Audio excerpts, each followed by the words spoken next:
A country at war without an end in sight. The conflict in South Sudan has left a trail of bloodshed and despair. From the killing fields in Malakal in Upper Nile to Bentui in Unity State and Bor in Jonglei, the citizenry continues to cry out for peace. But where is the answer? With the charismatic leader, Dr. John Mabior Garang, now deceased, who can the people of South Sudan turn to? On the spotlight is the son of the iconic leader Mabior Garang Mabior and the publicist for the SPLM in opposition.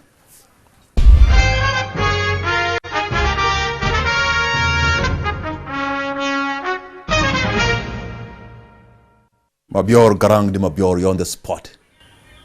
Thank you for coming. Thank you for having me. Currently, you have been holed up in Kampala. You've had talks with, I'm told, General Salim Saleh and other high-ranking military officials in Kampala. Have they yielded any dividends for peace in South Sudan? Definitely. Like what? It's an ongoing process, so I don't want to reveal too much details that would compromise the process, because we are hopeful that this will lead to more talks, more dialogue, and eventually a meeting between our two principals. And so they are the highest decision-making people in the process, and so we don't want to disclose too much. But what I can say is that it's been a cordial meeting, very friendly environment. It's reminiscent of the previous relationships that we had as people of South Sudan and Uganda. So it's very, very, very positive, and it will definitely yield fruits. Talking about very cordial, that sounds, well, strange, because the question of the UPDF deployment in South Sudan was quite a polarizing issue. You're the publicist of the SPLM in opposition, which originally treated the UPDF as a mercenary, as a force that was not wanted in the South Sudan. For you now to say the relationship now you've had, or the talks you've had are cordial, and the UPDF being in South Sudan, do you take it as okay? Well, the UPDF is in South Sudan. It's a reality that we have to deal with. And so this presence of the UPDF in South Sudan has become an impasse at the talks. It is stalling the talks. The matrix of the cessation of hostilities agreement is not being signed now because of the Ugandan presence in South Sudan. So we want to talk with Uganda because they are a party to the conflict, and it's better for us to engage them in dialogue than to be antagonistic to Uganda. So by engaging them in dialogue, we hope to break the impasse, which is the presence of the Ugandan troops in South Sudan. So it appears to me, Mabior, that there has been some kind of a change of heart on the side of the Riek Machar's force, of the SPLM in opposition, towards the way how you handle or you see Uganda. No, we still want Uganda to withdraw, because we believe that the problems of South Sudan should be solved by South Sudanese. So we still want Uganda to withdraw, but you cannot just say we want Uganda to withdraw. How is Uganda going to withdraw from South Sudan? And so Uganda has to be involved in that process. So we've realized that Uganda not being on board in the peace process is kind of hindering the peace process. So we now we have been opposing the participation of Uganda because of being a party to the conflict, but that has not yielded any fruits, and so we don't. Why would you want to continue? You do not buy the idea that this is a force that went to stop what many thought was going to be a genocide in Juba and other parts of South Sudan. I won't go. I don't want to go that far, but I will say that I believe that the intentions of Uganda were in the right place, and this could have been the intention of Uganda when they went in, but unfortunately, when they did go in, the government of South Sudan has used the presence, or should I say, has misused the goodwill of the people of Uganda to want to help the people of South Sudan.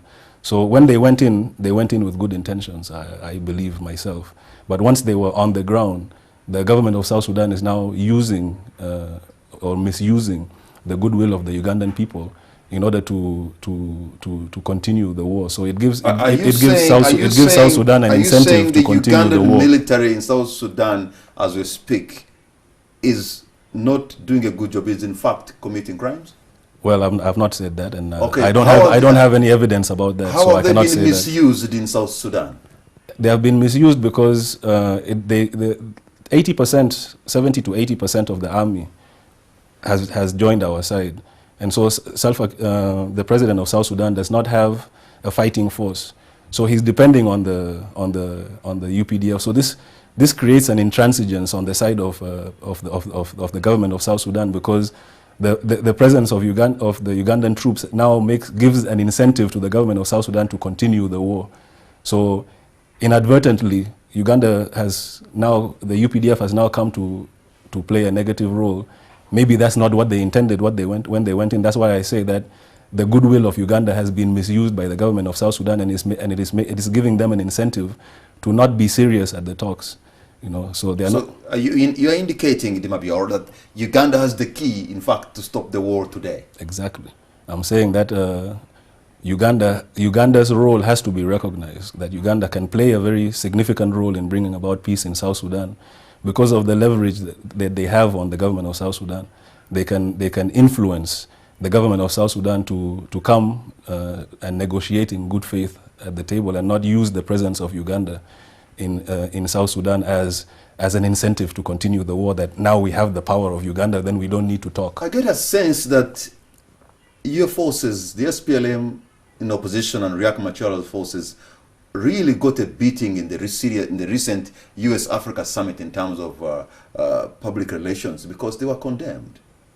Well, we are confident in our objectives and what we are doing. And so if we were condemned, we believe that we were condemned based on wrong information. And we trust that reason will prevail at the end of the day.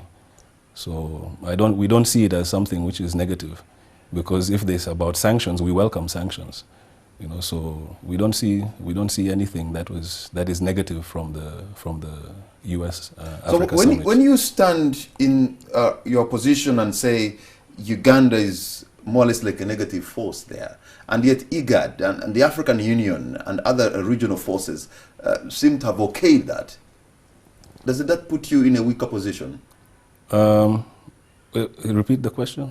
When you say that Uganda is more or less a negative force in South Sudan today, yet the IGAD, the regional forces, and other leaders around the world have okayed Uganda as being in South Sudan, doesn't that put SPLM and the opposition in a weaker position? I don't think so, because when Uganda went in, they went in on the invitation of, according to Uganda, on the invitation of South Sudan. Initially, the world had actually asked Uganda to pull out, but it's when things got out of hand that they said it's okay for Uganda to be there. So in what way would it really put the SPLM, SPLA in a bad light? I don't understand how. Because you continue to say they are a negative force. No, but we didn't say they're a negative force. We said that, like I will repeat it again, that when Uganda went in to South Sudan, they might have gone in with the best of intentions. But what we don't want is how the government of South Sudan is now misusing the presence of the Ugandans there in order to give them an incentive to continue the war. So this is what is the negative aspect of the Ugandan presence in South Sudan. But South Sudan is in chaos right now, so the presence of the Ugandans in Western Equatoria, for example, that's a different mandate and a different situation. So when the UPDF forces were able to protect the people in Bentui, when they were able to protect the UN base around the time when they were there, around January, suppose, this year, was that a bad thing? They were already there. No, that's not what happened, because Uganda said that they were going in to protect vital infrastructure installations, but they did not deploy around the vital infrastructure installations. Initially, they came in and they went to rescue. I know that there was a rescue that was taking place in Bor, where some Americans were stuck in the UN camps, and the UPDF was instrumental in helping to evacuate those people. But the rest of They were rescuing them from whom?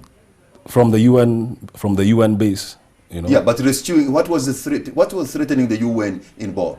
There was Bor had been taken by the SPLM. The SPLM had taken In Bor. opposition. Yeah, the SPLM had taken Bor, and so the civil population was afraid, you know, and there was war going on in the town. So it was in the heat of the battle that the UPDF was evacuating the American soldiers. But the rest of the intervention was not of that nature.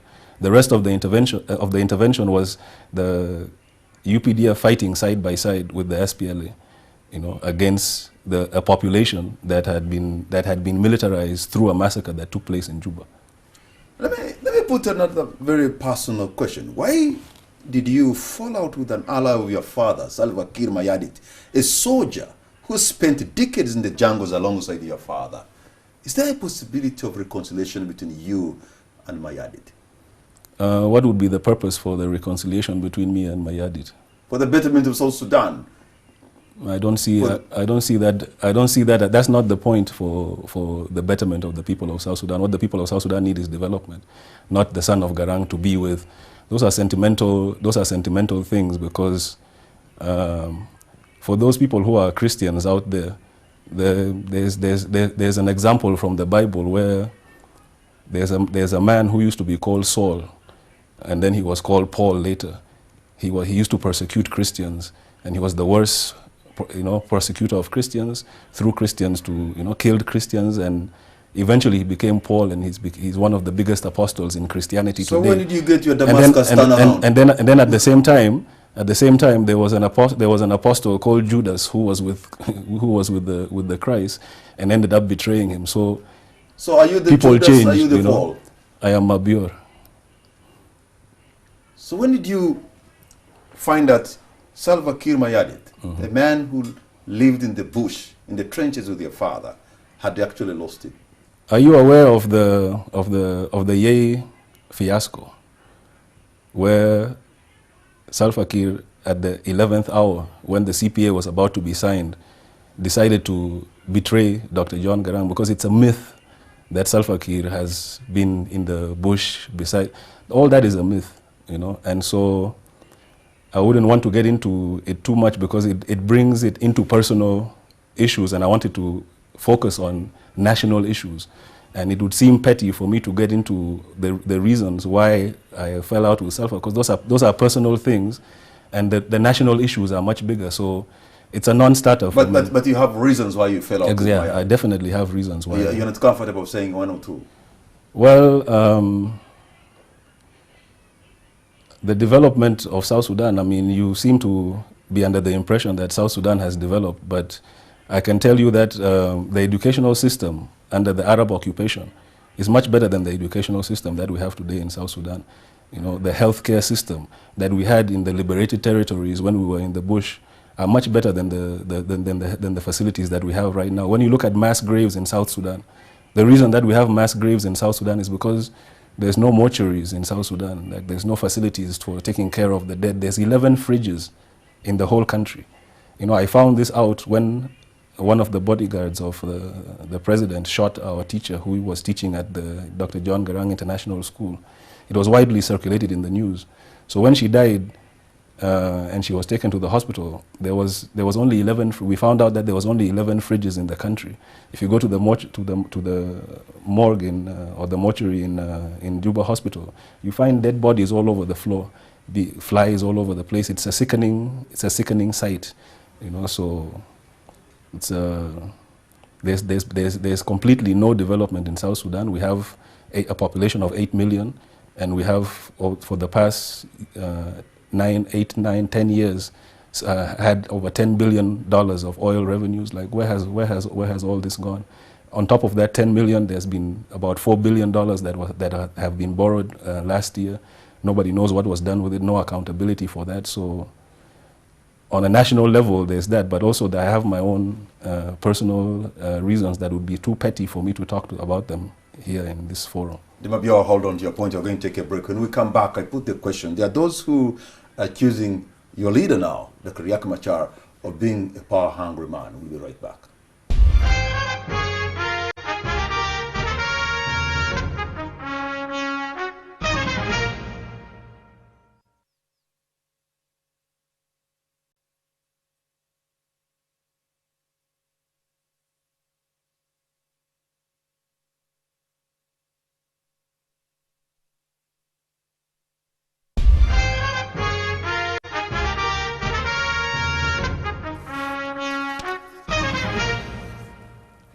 Welcome back. You're watching On The Spot. My name is Patrick Amar. My guest tonight is Garang de Mabior Garang. Did I get it right? Mabior Garang de Mabior. Mabior Garang de Mabior. Yes, sir. Sometimes the Sudanese names, you know, they have certain punch and they come with their uniqueness. That's what you bring to Africa. The hate, the names, and all those things.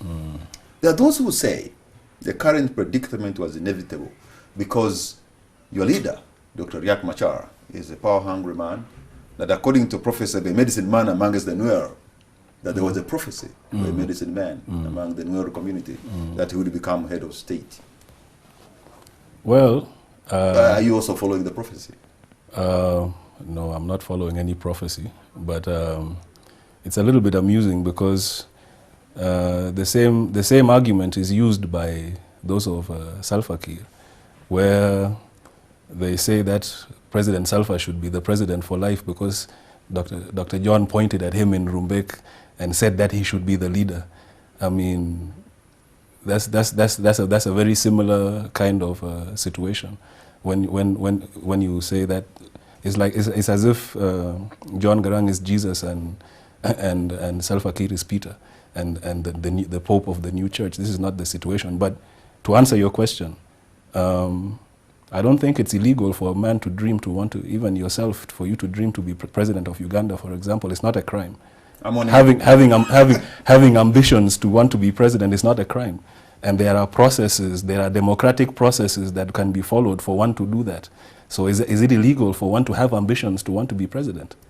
I don't think so. So I think it's the democratic right of Dr. Riek Machar to want to be president. What I find intriguing, Mabior, is the medicine man and is the Nuer community who prophesied all this, and whether that is has any clout in the opposition, SPLM opposition. Not at all.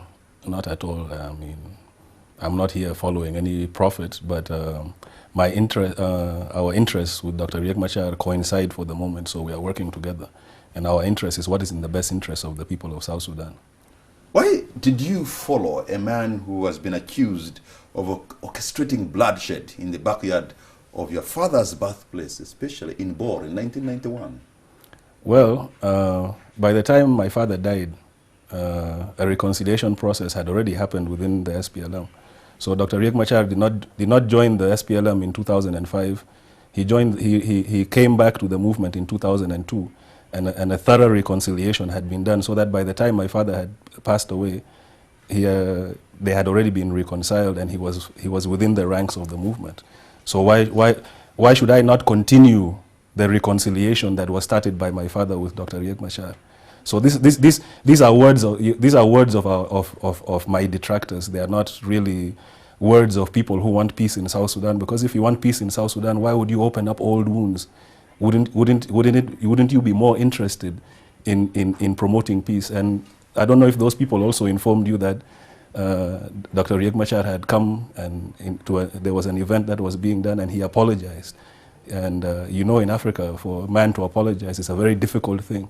He apologized and shed tears, but anyway, that is besides the point. The point is that we want peace in South Sudan. If we want peace in South Sudan, do we open up old wounds? You don't want to open up old wounds, but Mabior, you're busy cutting fresh ones. Well, that is the nature of war. War has happened. I have not heard you asking about what were the circumstances that led to the conflict. You have just jumped in immediately into what my detractors say, you know. So, but you have not given a chance for an explanation of what actually happened. This is it, Mabior. What is it? Like you asked before about the power-hungry man, and I told you that no, it's not illegal to dream. Anybody can dream to want to be president. I don't know if we have the time, but I'll try to squeeze it into a very short explanation. In May of last year, the terms of our chairman to be the chair of the party expired because we were supposed to hold a national convention. So Chairman Salva is not the legitimate chair of the SPLM because his term expired in May. And so there are people who had ambitions to contest for the primaries, which we call the National Convention. The National Convention is equivalent to the primaries for us. So several people made their intentions known that they want to contest. Dr. Riek Machar is one of them. He's never made it a secret. He's always said, I want to contest for the chair. The Secretary General, Comrade Pagana Mom, also wanted to contest for the chair. Mama Rebecca wanted to contest for the chair as well. And Comrade Salfa was going to contest for the chair. So the winner of this, in a civilized society, would have shaken the hand of the winner. The losers would have shaken the hands of the winner and joined him and go to the general elections. The argument is said that why didn't Riek Machar wait until 2015? How does he wait until 2015 when he's within the same party as Comrade Salfa? So he will compete with Comrade Salfa within the SPLM, and then whoever wins goes to the primaries. In 2011, the leadership commissioned a study for the leaders to go to the different areas. Dr. Riek Machar was told to go to Rumbek. Other leaders were told to go to other states, not Rumbek, Lakes State, and other states, and to compile a report about what is the general opinion of the people and feeling of the people towards the SPLM. And the report came back unanimous that the SPLM had lost direction and lost vision. You know, so you can see that the popularity of our chairman, Comrade Salfa, at the time, our chairman at the time, had waned. His popularity had waned, while Dr. Riek Machar's popularity had grown. And then through him being seen to work together with Mama Rebecca, work together with Comrade Pagan, it gave him also more. It gave them more power. So Comrade Salfa was feeling threatened that if he's to hold the National Convention, he would lose the chair, you know. And so he did several things which everybody followed in the media. The first one was to cut the powers of the vice president, followed in July by sacking of his running mate and sacking of the entire cabinet, followed in November by illegal dissolution of the SPLM structures. So all these things were being done in order to try and arouse tribalism in tribal sentiments in the people, bringing back the 91 issue so that you arouse tribalism in the people and clash them. The idea of sacking your running mate was bad politics, you know, so that if a clash happens, and the world expected this war which is happening now to happen in July, but under the able leadership of Dr. Riek Machar, he calmed the people down and said, no, Comrade Salfa has it's within his rights in the constitution to sack me. So don't do anything, no, please calm down. Because he knew that he could defeat him through the democratic process. He had him cornered politically, and he was going to defeat him in the National Convention. So it would not be in his interest to do anything that will bring violence to jeopardize the process by which he was going to defeat him. The people of South Sudan and their leaders, couldn't you have gone to court? If I can finish, because so the group, the SPLM political leaders, the political bureau members, then decided to counter cutting the vice president's powers, sacking his running mate and the entire dissolving the cabinet. All these things were happening. So these leaders then decided to counter this move that was being made. So the SPLM political leaders went to Dr. Riek Machar and convinced him and said, Comrade Riek Machar, you are our deputy chairman in the party. Even though we have been sacked from government and you're no longer the vice president and we are no longer in ministerial positions, we still have power within the party. And Comrade Salfa cannot dismiss us from the party. It's only the National Convention, which is the highest decision-making body for the party, that can dismiss us. So let us use your position as the deputy chair. Let us use that position to put pressure on the chairman to call us for dialogue, you know, because the group of what we now call the group of 11, Mama Rebecca and Dr. Riek Machar were all one group fighting for reforms within the SPLM, you know. So they decided to use the office of the deputy chairman. So this is how they called for a press conference on the 6th of December. The press conference that they called for on the 6th of December is available online. It's on YouTube and in the social media. So at this press conference, they now disclosed to the people, because there had been a leadership crisis for a while. It had been going on for almost 1 year. And the people, our constituents, were confused about what is happening, because none of the leaders was coming out to explain to the people what was happening. So they explained this during the 6th of December press conference. And they gave the president an ultimatum, the chairman, they gave him an ultimatum and said, if you don't call us for dialogue between now and the 15th of December, we are going to go for a rally where we are going to even explain further to the people what is the reason for the leadership crisis in the movement. So the chairman then called a meeting on the same 15th when they had scheduled for the rally. He called a meeting which the Secretary General had been for one whole year sent over 5 letters to the chairman telling him to convene this meeting. He didn't want to convene it for a year.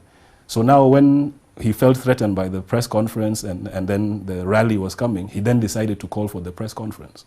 So when he called for the press, when the group called for the meeting at the rally, the president scheduled the meeting at the same time on the 15th. So the meetings had been going on. Then the SPLM political leaders decided to boycott the meeting because it deteriorated into name calling. So they decided they're not going back for the evening session. That same night, there was a shootout among the presidential guards. They divided themselves. The president then went on TV in a press conference. This press conference is also available online, where he put on the military uniforms and went on national TV and declared that he had foiled a coup. With no evidence, he went on national TV, declared he had foiled a coup, and declared a curfew from 6 p.m. to 6 a.m. and that then the leaders of this coup would soon be arrested. As we all know now, the political leaders were tried in the South Sudanese courts, and they were found that there was no coup. The curfew that he declared, when you declare a curfew in the name of keeping law and order, it means that you want people to remain in their homes. Well, what ended up happening was that soldiers wearing the same uniform that he was wearing, and these soldiers were trained for a period of about 8 months. They were being trained. The National Army leadership, the Chief of Staff, the Minister of Defense was not aware of the training of these soldiers. They were trained under the presidency. They were financed by the presidency. This same force went and conducted a door-to-door search and killed people door-to-door in South Sudan after a curfew had been declared. And so one can conclude that he wanted people to remain in their homes so that they are in one place and so that they are killed. And the people who did the killing were wearing the same military uniforms that he was wearing in the press conference. I'll let you say all that because I don't want to be accused of have a story, a single side story, because so that you can tell the world your point of view. We have hardly had somebody from the Riek Machar team to be on this table to speak. Now, your country seems to be so much wounded. There's a view that there are hardly any moderates within the two camps of Salva Kiir and Machar. Rather, the group of the 11, including Dr. Majoka Got, Denik Deng, General Gerald Wong, Pagana Mum, are the moderate voices, I'm told. Have you tried to reach out to this group? Yeah, definitely. We were one. We've always been one. We share the same political views. When the process started, they are the ones who encouraged Dr. Riek Machar. So they were one group until they were arrested. And when they were arrested, some of us fled. Dr. Riek Machar fled Juba with other people.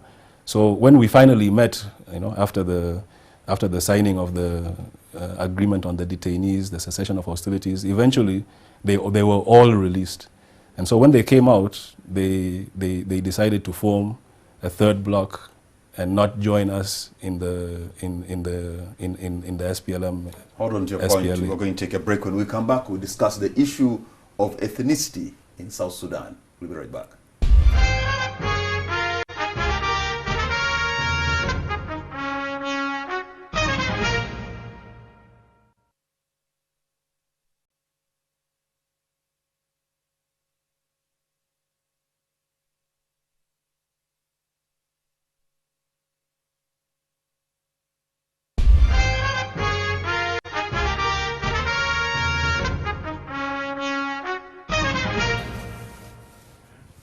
Welcome back. You're watching On the Spot. My name is Patrick Amar, and my guest tonight is Mabior Garang Mabior. The problem of ethnicity in your country continues to rise its ugly head.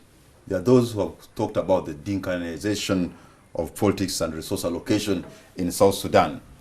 How will you, the SPLM in the opposition, solve this issue of ethnicity that seems to be so much interest in your country, if you had the chance of getting into state power? Well, we are students of history and politics, and we can learn many lessons.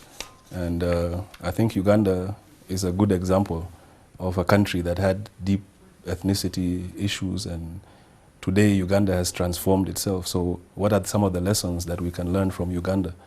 The president of this country has taught a lot of lessons about how ethnicity and things can be averted. For example, promotion of trade and those kind of things.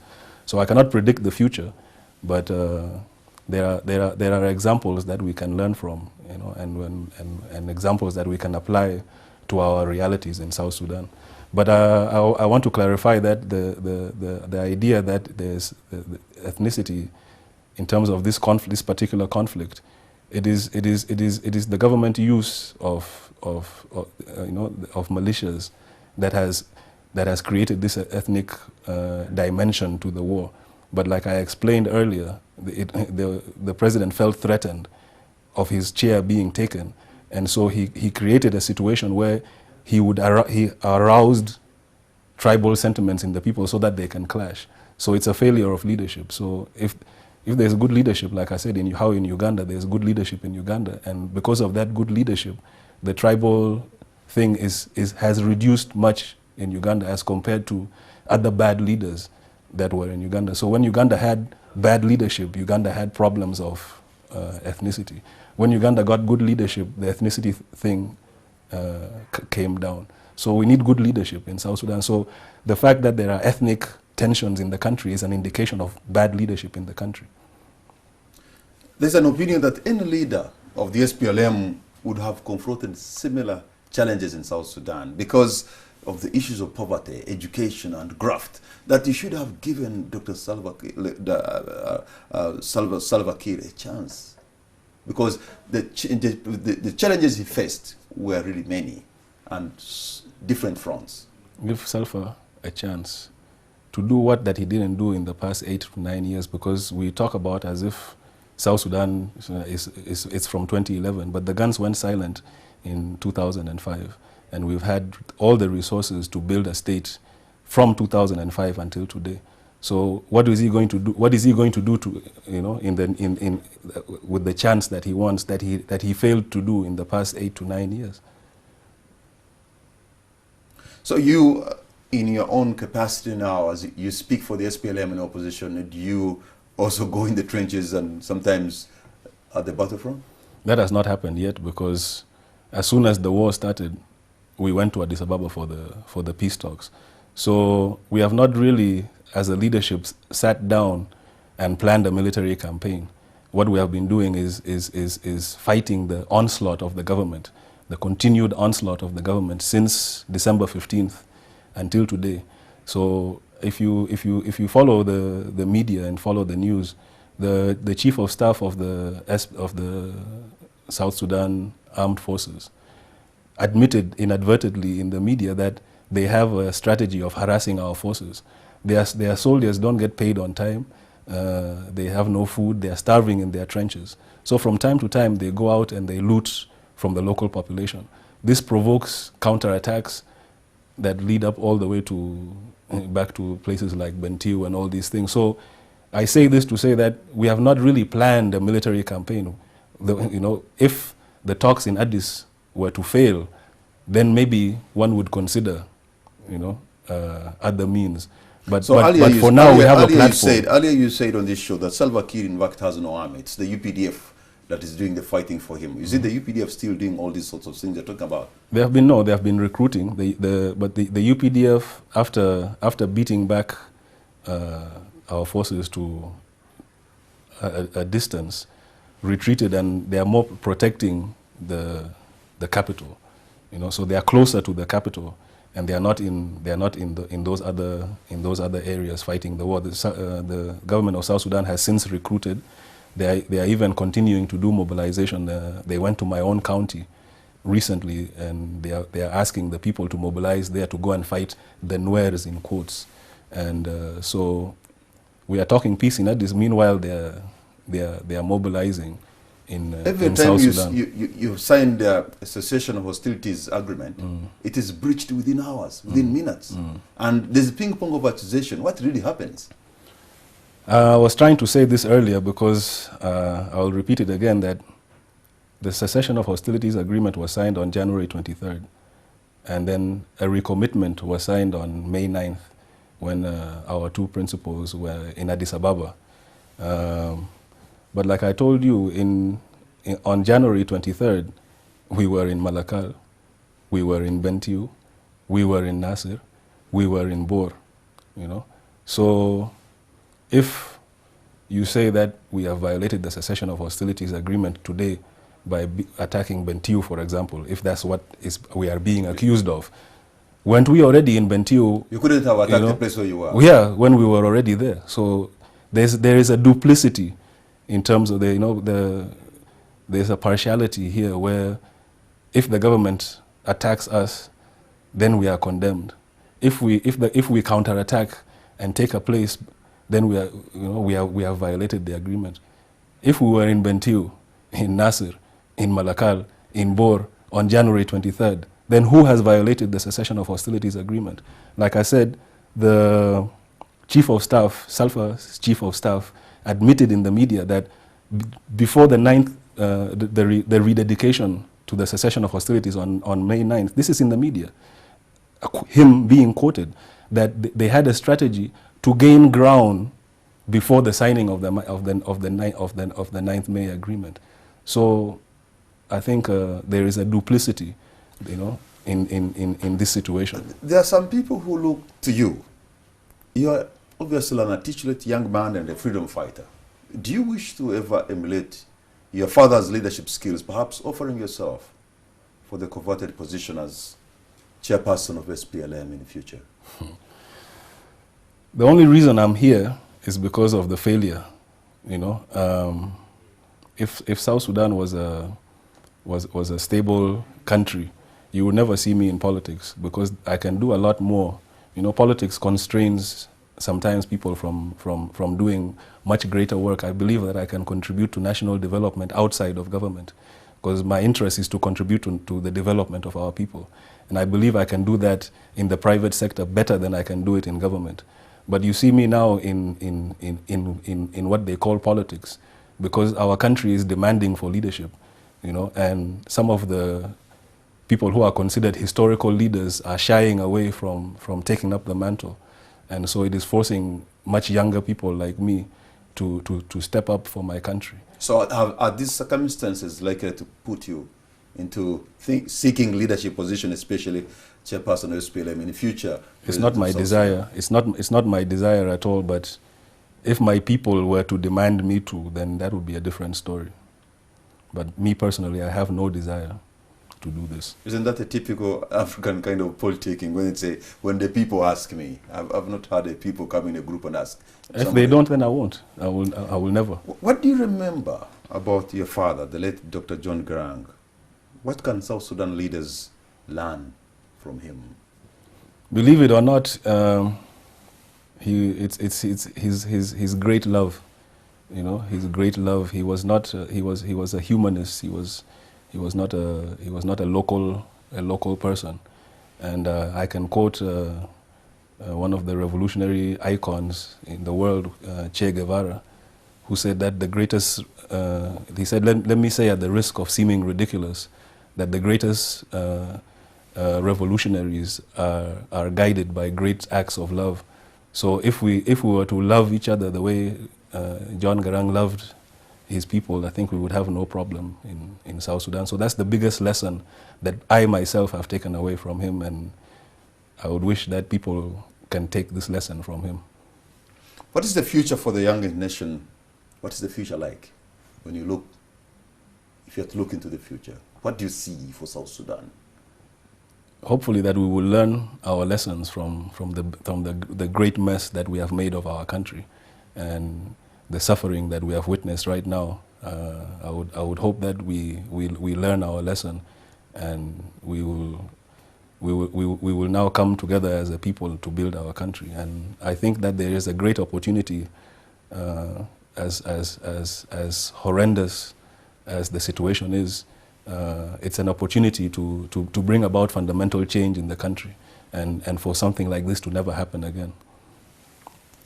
You are this week meeting UPDF generals and perhaps the commander-in-chief himself. When you meet, what do you want to tell them? Well, it's we want to we want to bring peace to South Sudan. Peace is in the interest of everybody.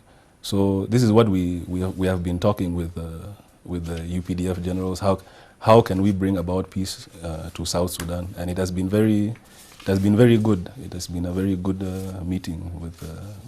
I mean, we are allies from the past. I mean, Uganda played a very big role in the liberation of South Sudan, and so this is something that the South Sudanese should never forget. You know, so it's we are trying to bring back that spirit of brotherhood between the people of Uganda and the people of South Sudan, because leaders come and go. The president of this country will not be here forever. Dr. Riek Machar will not be here forever. Salva Kiir will not be here forever. But our respective peoples are going to continue to be here. So leaders need to leave good relations between their peoples. So we will never rest if there's a conflict between the Uganda and South Sudan. We cannot rest until we normalize these relations. And so we are in the process of trying to normalize these relations and see how can we bring about peace in South Sudan. And we recognize the role that Uganda could play, because instead of all the time looking at the Uganda's presence in South Sudan as a negative thing, let us try and look at it, you know, from a different angle, because you can look at things in two ways. You can decide to look at the negative aspect of it, but there's always a positive aspect of things. And if you allow yourself to be too emotional, sometimes you miss the positive parts of things. Mabior, Garang de Mabior. Yes, sir. Thank you very much for being on the short night. Okay. And that brings us to the end of tonight's show. Join us again next week when we bring you yet another edition of On the Spot. That's it. Good night and God bless Uganda.